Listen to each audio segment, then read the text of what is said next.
I have received a letter from the honourable member for Port Adelaide proposing that a definite matter of public importance be submitted to the House for discussion, namely the government's complete failure on energy prices. I call upon all those honourable members who approve of the proposed discussion to rise in their places, and I call the honourable member for Port Adelaide. Well, thank you, Mr Speaker. Well, this week, Mr Speaker, in the 4th anniversary of this government under 2 Prime Ministers, 2 reports were received from the energy market operator, both of which have laid bare 4 years of stunning failure on energy policy. Stunning, devastating failure on energy policy on every possible indicator. In 4 years, Mr Speaker, wholesale power prices under this government have doubled, causing power bills to skyrocket for households. Just in the last couple of months in New South Wales, power bills went up by 20% for New South Wales households, adding to other power bill increases that they've experienced under Prime Minister Abbott and Prime Minister Turnbull.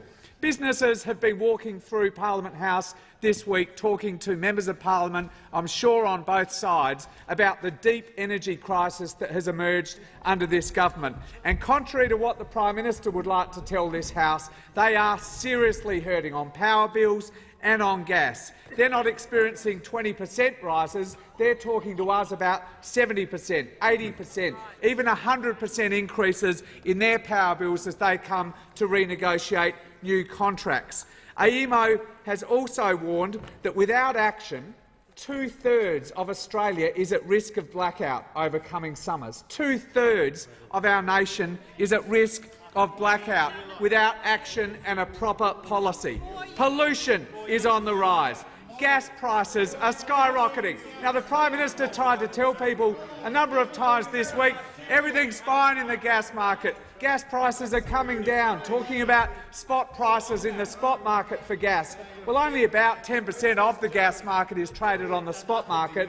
Manufacturers across the economy have been in this building this week still talking about $15 to $20 a gigajoule quotes being received by them. Prices which simply make their businesses potentially unviable, jeopardising tens and tens of thousands of workers in manufacturing sectors across the country. And in the renewable energy industry, after jobs tripled under our government for 6 years, jobs tripled in the renewable energy industry, the ABS has recently reported that under this government and this minister, 1 in 3 renewable energy jobs, thousands and thousands of jobs have been lost while they've soared around the rest of the world.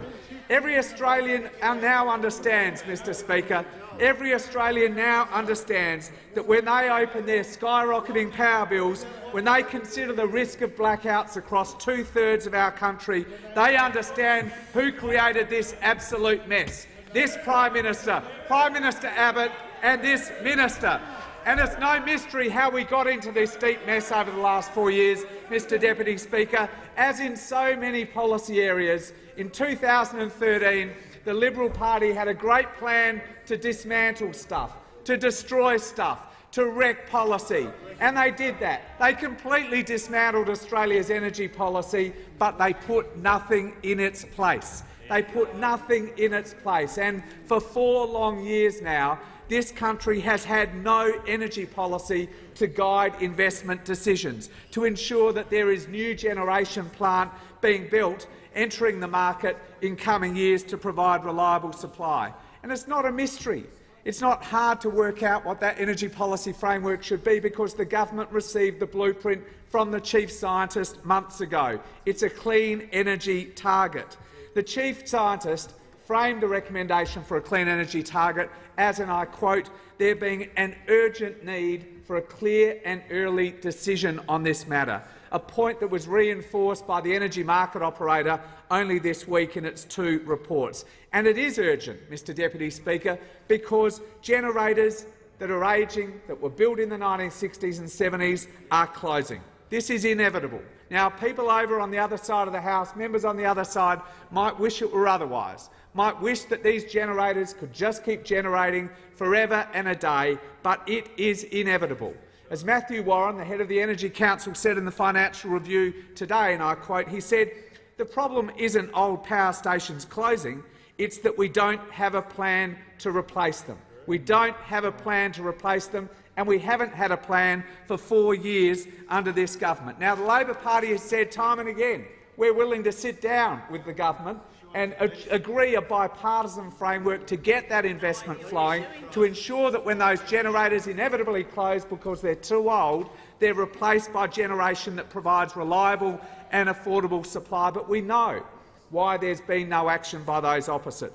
We know that over 4 years they've been utterly paralysed on this question because the party room on the other side refuses to admit that there is an irreversible, inevitable transition happening in electricity systems across the world, not just here in Australia, across the world, and it will happen in Australia, whether those in the coalition party room like it or not.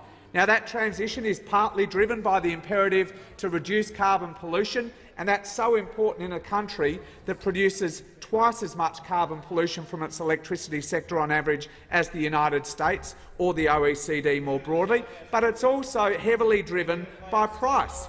Now, the other side might deny this, but it is now utterly clear that renewable energy has won the race to produce the cheapest possible form of new-build electricity generation across the world, and in a country with unparalleled renewable energy resources like wind and solar, particularly here in Australia. Now, of course, that transition must happen under a plan that ensures the transition happens in an orderly way.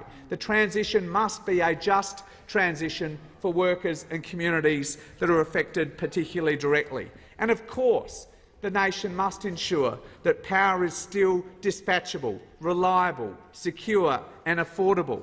AEMO is working. The energy market operator is working on a plan in spite of the government, not with the government, but in spite of the government. The South Australian Energy Plan was roundly endorsed by the energy market operators report this week because it understands that the South Australian Energy Plan is providing the sort of security mechanisms that the rest of the country needs.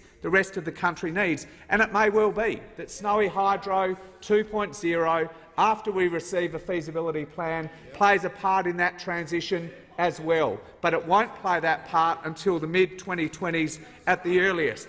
But the coalition is stuck, absolutely stuck on this fantasy that there is growth in coal in the future, that we can build new coal-fired power stations. The Prime Minister kicked this off in January and has been roundly rejected by all companies in the electricity industry, by the banks, by the lenders, by the experts who recognise that the days of building new coal-fired generation are simply over.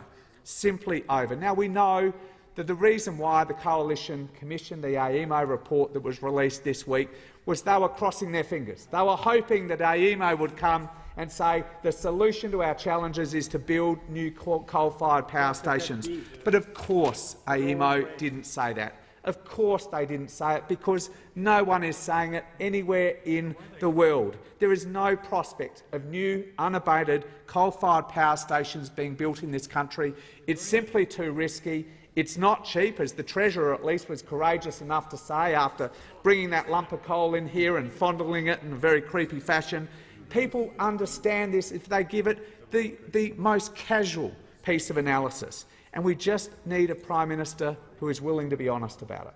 We just need a Prime Minister who is willing to go into that coalition party room and have an honest, logical discussion with his colleagues that this is not the future. The transition in the electricity sector is inevitable, but there are two pathways. It can be an orderly transition that delivers reliable and affordable power with a proper investment framework agreed by both parties, or we can have a nation bedevilled by blackouts, by skyrocketing power prices. That is exactly what the energy market operator warned is the future under this minister and this Prime Minister if they continue to ignore the reality of what is happening in electricity systems across the world. Well, the Labor Party, I can tell you, will continue to be honest with the Australian people, honest with regional communities, that this transition is inevitable. It can be managed in a way that either is positive for Australia or it can be resisted. You can pull the cardigans over your head and pretend that there's another path.